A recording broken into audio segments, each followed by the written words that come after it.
எல்லாமே பொம்மைகள் மாதிரி உட்கார்ந்துருக்கிறாங்க. எதுக்காக எம்பி? யாராவது சகோதரர் விஜய் அவர்களுக்கு போய் எம்பினா என்னன்னு சொல்லிட்டு வர சொல்லி நான் அன்போட கேட்டுக்கிறேன். எம்பியினுடைய அடிப்படை வேலை என்ன? எம்பியினுடைய அடிப்படை வேலை பாராளுமன்றம் செல்வது மட்டுமல்ல. அவருடைய அறிக்கையில் என்ன சொல்லியிருந்தாங்க? பொம்மைகளை போல் எம்பிக்கள் அமர்ந்திருக்கின்றார்கள், எதிர்க்கட்சி நாற்காலியில் எம்எல்ஏக்கள் அமர்ந்திருக்கிறாங்க, எதுக்கு அதிகப்படுத்தணும்? 543 போதும் அப்படின்னு அவர் நினைக்கிறார்.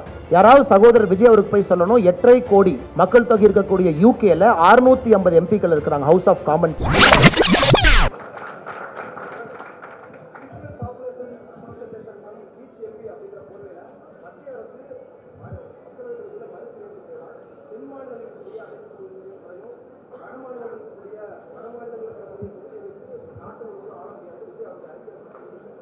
ஆனால் சகோதரர் விஜய் அவங்க என்ன சொல்லியிருக்கிறாங்கன்னா, எல்லாமே பொம்மைகள் மாதிரி உட்கார்ந்துருக்கிறாங்க, எதுக்காக எம்பின்னு.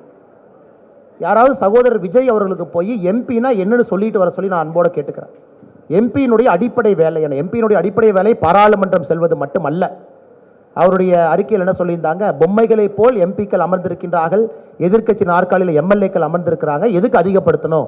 543 போதும் அப்படின்னு அவர் நினைக்கிறார். யாராவது சகோதரர் விஜய் அவருக்கு போய் சொல்லணும், 8.5 கோடி மக்கள் தொகை இருக்கக்கூடிய யூகேல 650 எம்பிக்கள் இருக்கிறாங்க ஹவுஸ் ஆஃப் காமன்ஸில். இன்னைக்கு இவங்க பேசுகிறாங்க அமெரிக்காவை பற்றி. இன்னைக்கு ஒருத்தர் தலைவர் சொன்னாங்க, அமெரிக்கா ஒரு விசித்திரமான ஒரு ஜனநாயகம். 1776 முடிவு பண்ணிட்டாங்க, எல்லா மாநிலத்துக்கும் 2.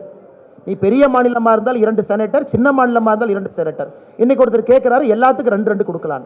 அப்படின்னா 38x2 76 எம்பி மட்டும் வச்சுக்கலாம். இந்த மாதிரி விசித்திரமான ஐடியாலாம் சொல்கிறாங்க. அமெரிக்காவில் மட்டும் மாநிலத்துக்கு 2, அவங்களுக்கு மட்டும் மொத்தம் 100 இருக்கிறாங்க. 50x2 100. நமக்கு மட்டும் எதுக்காக இப்படி பண்ணுறீங்க?